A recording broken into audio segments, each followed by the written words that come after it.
Hello friends, welcome to my channel English academy. আমি পৌলমী, আর আজ আমি আপনাদের জন্য নিয়ে চলে এসেছি আরও একটি নতুন ভিডিও, যেখানে আমি আপনাদেরকে শোনাবো আজ একটি গল্প। হ্যাঁ, গল্পের মাধ্যমে আজকে আমরা ইংরেজি শিখব। এই গল্পের মাধ্যমেও কিন্তু ইংরেজি ভালোভাবে শেখা যায়, অনেক নতুন নতুন শব্দ শেখা যায় এবং ইংরেজিতে আরও সড়গড় হওয়া যায়। তাহলে আসুন আমরা আজকে শুরু করি গল্পের মাধ্যমে ইংরেজি শেখা। গল্পটির নাম হলো স্ট্রবেরি ফিল্ড এবং এর লেখক হলেন Andrew Frinkle. Johanna loved strawberries. Johanna strawberries ভালোবাসত। লাভ মানে হলো ভালোবাসা। স্ট্রবেরি হলো এক ধরনের ফল। জোহানা স্ট্রবেরি ভালোবাসত। They were her favourite fruit. এই স্ট্রবেরিগুলো ছিল তার প্রিয় ফল। ফেভারিট মানে হলো প্রিয়। Today she was going to a strawberry farm. Today মানে হলো আজ। আজ সে একটি স্ট্রবেরি ফার্ম মানে যেখানে স্ট্রবেরি চাষ হয় সেখানে যাচ্ছিল। ইট ওয়াজ হার ফার্স্ট টাইম। এটা ছিল তার প্রথমবার, মানে কোনো স্ট্রবেরি ফার্ম বা স্ট্রবেরি যেখানে চাষ হয় সেই গোলাবাড়ি বা খামার বাড়িতে যাওয়া ছিল তার প্রথমবার। She had never gone before. এর আগে সে কখনো সেখানে যায়নি, মানে সে তার আগে কখনোই স্ট্রবেরি ফার্মে যায়নি। Before she had always just bought them at the store. এখানে জাস্ট দুবার হয়ে গেছে টাইপিং, তাই জন্য একটা জাস্ট কেটে দিতে হবে। Before she had always just bought them at the store, মানে এর আগে সবসময় সে দোকান থেকেই স্ট্রবেরি কিনত বা দোকানে গিয়ে স্ট্রবেরি কিনত। It was sort of weird to think about a farm of strawberries instead of just a package at the store. মানে খুবই অদ্ভুত লাগছিল ভাবতে যে স্ট্রবেরির ফার্ম মানে স্ট্রবেরি যেখানে চাষ হয় সেই গোলাবাড়ির কথা, যেখানে সে সবসময় প্যাকেটে স্ট্রবেরি কিনেছে দোকানে গিয়ে। তাই এটা খুবই আশ্চর্যের ছিল তার কাছে। When she arrived, she was surprised. যখন সে সেখানে উপস্থিত হলো, বা বলতে পারো যখন সে সেখানে এলো, অ্যারাইভ মানে হলো আসা। She was surprised. সে দেখে অবাক হয়ে গেল। সারপ্রাইজ মানে অবাক হয়ে যাওয়া। She was surprised মানে সে অবাক হয়ে গেল। They did not grow on trees. Grow মানে হলো জন্মানো। They did not grow on trees. সেগুলো গাছে তো হয়নি, মানে গাছে তো সেই স্ট্রবেরিগুলো হয়নি। মানে যেমন আম গাছে আম হয় তেমন তো নয়। They did not even really grow on big bushes. মানে ঝোপঝাড়ের মধ্যেও তো হয়নি। They grew on something like vines. এইগুলো মানে সেগুলো হয়েছে ঠিক আঙুর গাছে আঙুর ফল যেমন হয় ঠিক তেমন। Low plants in long rows were heavy with berries. ছোট ছোট গাছ এবং একেবারে লম্বা সারিতে, যেগুলো প্রচুর বেরিজে মানে স্ট্রবেরিজে ভারী হয়ে গেছে। There were so many. সেখানে অনেক ছিল।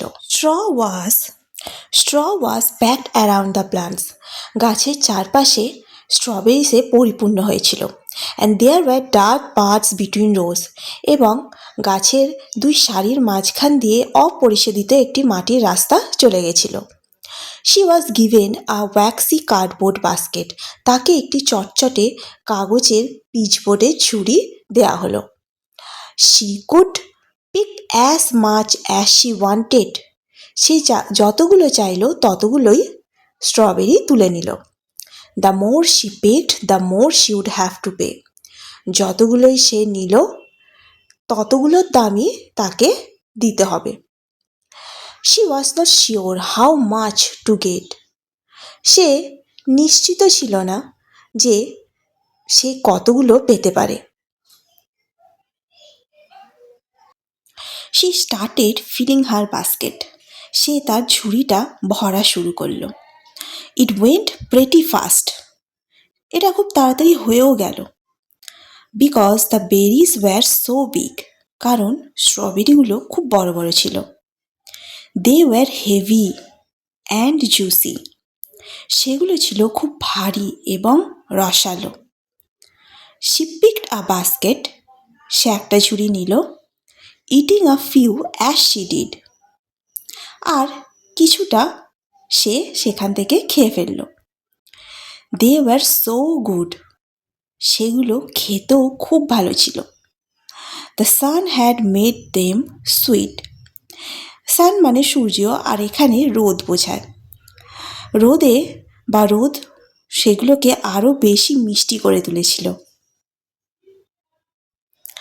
The basket was quickly filled, ঝুড়িটা তাড়াতাড়ি ভর্তি হয়ে গেল। She took it back to the barn to pay for it, সে সেই ঝুড়িটাকে নিয়ে গেল শস্যাগারে বা খামারে সেটার দাম দেওয়ার জন্য।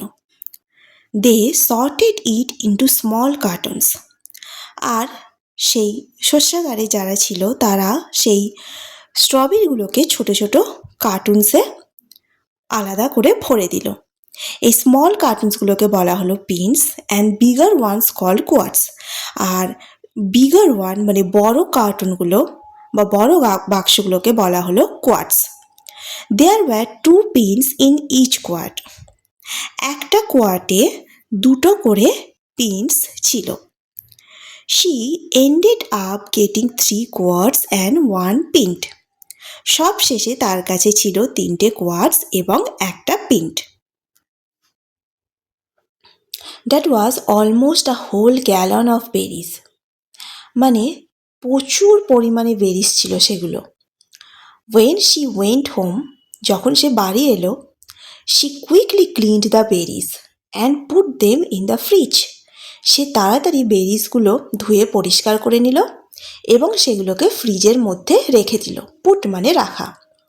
সাম she could use to make jam or jelly, এই বেরিজগুলোর কিছুটা সে জ্যাম জেলি তৈরি করতে ব্যবহার করতে পারে।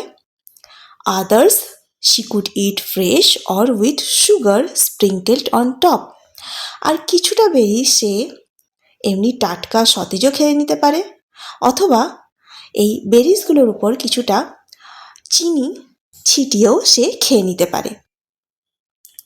She thought about crushing some over ice cream or freezing some for letter to, মানে সে ভাবল কিছুটা সে আইসক্রিমের ওপর চূর্ণ করে বা বলা যায় ঝিরঝিরে করে কেটে ছড়িয়ে খাবে, আর কিছুটা সে পরবর্তীকালের জন্য জমিয়েও রেখে দেবে। There were so many things to do with strawberries, মানে এই স্ট্রবেরিজগুলো দিয়ে অনেক কিছুই করা যেতে পারে বা অনেক কিছুই করা যায়। And they were all delicious, এবং সেগুলো সবকটাই ছিল খুবই সুস্বাদু।